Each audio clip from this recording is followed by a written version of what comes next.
अगर बाजार में मिलती तो सब घर उठा लाते हैं। अगर बाजार में मिलती तो सब घर उठा लाते हैं। खुशी पाने का जरिया सिर्फ पैसा हो नहीं सकता। और कभी दे दो बिना मांगे हुए इमदाद मुफलिस को। और कभी दे दो बिना मांगे हुए इमदाद मुफलिस को। किसी खुददार के हाथों में कांसा हो नहीं सकता। नमस्कार साथियों, आप देख रहे हैं हमारा YouTube चैनल श्रेष्ठ भारत।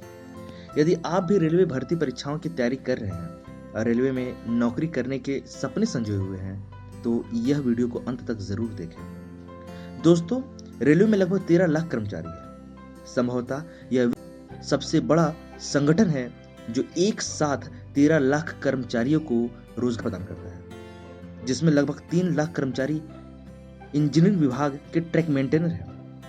आपने देखा होगा कि जब भी रेलवे में ग्रुप डी की भर्ती निकलती है तो इसमें लगभग 50 से 70% सिर्फ ट्रैक मेंटेनर के पोस्ट पर भर्तियां निकलती है, क्योंकि ट्रैक मेंटेनर ट्रैक मरम्मत के कार्य करता है और ट्रैक मरम्मत के कार्य में बहुत सारी मेहनत और मैन पावर की आवश्यकता होती है। लेकिन क्या आप जानते हैं, एक पढ़ा लिखा हुआ इंसान बेरोजगारी या किसी अन्य कारणों के कारण एक ट्रैक मेंटेनर तो बन जाता है, लेकिन उसके प्रमोशन में रेल प्रशासन के द्वारा सौतेला व्यवहार शुरू से ही रहा है। क्योंकि पहले रेलवे में ज्यादा पढ़े लिखे ट्रैक मेंटेनर थे ही नहीं, इसलिए रेलवे में इनकी विभागीय पदोन्नति ना के बराबर होती थी।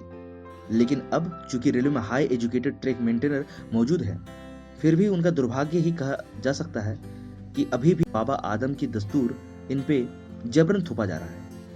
बस यही कारण है कि रेलवे में हर एक पढ़ा लिखा ट्रैक मेंटेनर आज LDC ओपन टू ऑल की बात करता है, ताकि पदोन्नति में सभी विभाग के चतुर्थ कर्मचारी वर्गीय कर्मचारी को बराबर का हक मिले। आइए एक ट्रैक मेंटेनर जो कि कोटा डिवीजन में ट्रैक मेंटेनर के पद पर कार्यरत है और लगातार अपने ट्रैकमैन साथियों के संघर्ष को आगे बढ़ाते रहे हैं, श्री अभय सिंह मीना जी की बातें सुनते हैं उन्हीं की जुबानी। रेलवे में मुझे पूरे 13 वर्ष हो गए। उस पर एक लिखित लेख है, मैं और मेरा बिखरा अतीत। मेरे अजीज friend Amarindra Kumar, track maintainer, Ahmedabad के शब्द आज से 13 साल पहले जब हमने ट्रैक मेंटेनर के रूप में अपने करियर की शुरुआत की थी, तब आंखों में हजारों सपने तैर रहे थे। पढ़ा लिखा हूँ, ग्रेजुएट हूँ, सोचा बस अवसर मिलते ही अन्य पद के लिए सेलेक्ट हो जाऊंगा। मगर जॉइन करने के बाद पाया कि जिंदगी की धरातल बड़ी कठोर होती है।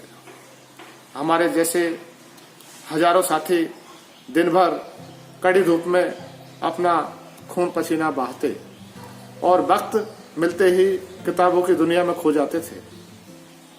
थके हारे कब आंखें लग जाती थी, कुछ पता ही नहीं चलता। सुबह उठते ही किताबों को अपना सिराने पे पाते थे। दरअसल हर सुबह का आगाज ही जमादार और अन्य सीनियर कर्मचारियों की कर्कश ध्वनि से होता था, जिसमें अनुरोध और आग्रह का तो कोई सवाल ही नहीं होता था। बस उनमें हजारों आदेशात्मक बातें शामिल हुआ करती थी। प्रारंभ में जब कभी अपने लिए अंगूठा छाप जमादार का ऑर्डर सुनता तो ऐसा लगता था कि मेरे स्वाभिमान को कोई चुनौती दे रहा है। क्या इसी आदेशात्मक के लिए हमने वर्षों कलम घिसाई की थी, सोचकर अंदर ही अंदर घुटता रहता था। मगर धीरे धीरे इसकी आदत पड़ती चली गई। ट्रैक पर एक नए परिवेश में सांस लेने को विवश था, जहां चहु और लोग कसाई माफिक नजर आते थे। इधर समय बीतता जा रहा था, उधर किताबों से दूरी बढ़ती जा रही थी।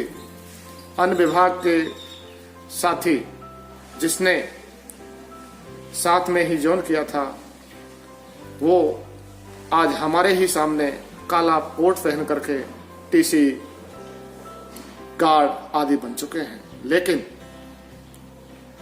विभागीय परीक्षाओं में इंद्रिय विभाग के लोग जहां से चले थे वहीं पर खड़े हैं, क्योंकि हमें तो रेलवे के सिस्टम ने मारा, जिसमें ट्रैकमैन के प्रमोशन के रास्ते बंद किए जा चुके हैं।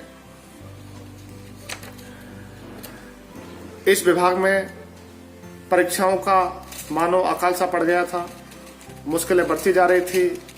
घर परिवार के लोग भी अक्सर पूछा करते थे कहीं और जगह पास हुए या उसी पोस्ट पर हो। इन चुभते सवालों को सुनकर सिर शर्म से झुक जाता था। समझ नहीं आ रहा था क्या करूं, किस्मत पर रोऊं या खुद को कोसूं। वक्त बदलता रहा, मगर परिस्थितियां जस की तस बनी हुई थी। अब तक वास्तविकता से मैं अच्छी तरह से रूबरू हो चुका था। जहां रेल प्रशासन की भेदभावपूर्ण नीति से हमारे जैसे लाखों युवाओं का कैरियर दांव पर लग चुका था। सच कहूं, इस विभाग में ज्वाइनिंग क्या कि रेलवे के सौतेलेपन व्यवहार का शिकार हो गया। एक और जहां अन्य विभाग में कार्यरत साथियों के होठों पर मधुर मुस्कान थिरक रही थी, हमारे माथे पर शिकन था। इसे विधि का विधान तो नहीं कह सकता, परंतु रेल प्रशासन की दोषपूर्ण नीति जरूर कहूँगा, जिसने हमारे जैसे लाखों युवाओं के आगे बढ़ने के सारे रास्ते बंद कर रखे थे। आग्रह होगा रेलवे से एक ऐसी नीति को अमली जामा पहनाया जाए जिससे इनके उज्जवल भविष्य का भी मार्ग प्रशस्त हो सके, ताकि इस विभाग के साथी भी अपने लिए संविधान प्रदत्त मौलिक अधिकार अवसर को समानता का समुचित एहसास कर सकें। पूरे संघर्ष के बाद सोचा कि पढ़े लिखे होने का क्या फायदा जो इस कैडर की दुर्दशा को सुधार ना पाए। लग गई संघर्ष में, और एक दिन ऐसा आया कि हम सभी साथियों ने मिलकर के ट्रैक मेंटेनेंस संगठन की नींव रखी, जिसके माध्यम से हम लोग आज अपनी लड़ाई लड़ रहे हैं। रजिस्ट्रेशन करवाया और मुझे गर्व है कि मैं उस संस्था का फाउंडर सदस्य रहा हूं। आज यहाँ रहकर पूरे देश के ट्रैकमैन कर्मचारियों में एक जागृति लाने का काम किया। गलत का विरोध करने की शक्ति बनकर उभरे।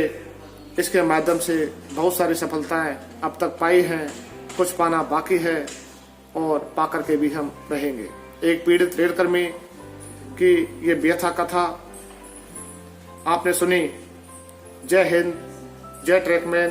कृपया आप सभी से अनुरोध है, इस वीडियो को लाइक और शेयर अवश्य करें, और हाँ, चैनल को सब्सक्राइब करना बिल्कुल भी ना भूलें। धन्यवाद। जय हिंद, जय ट्रैकमैन।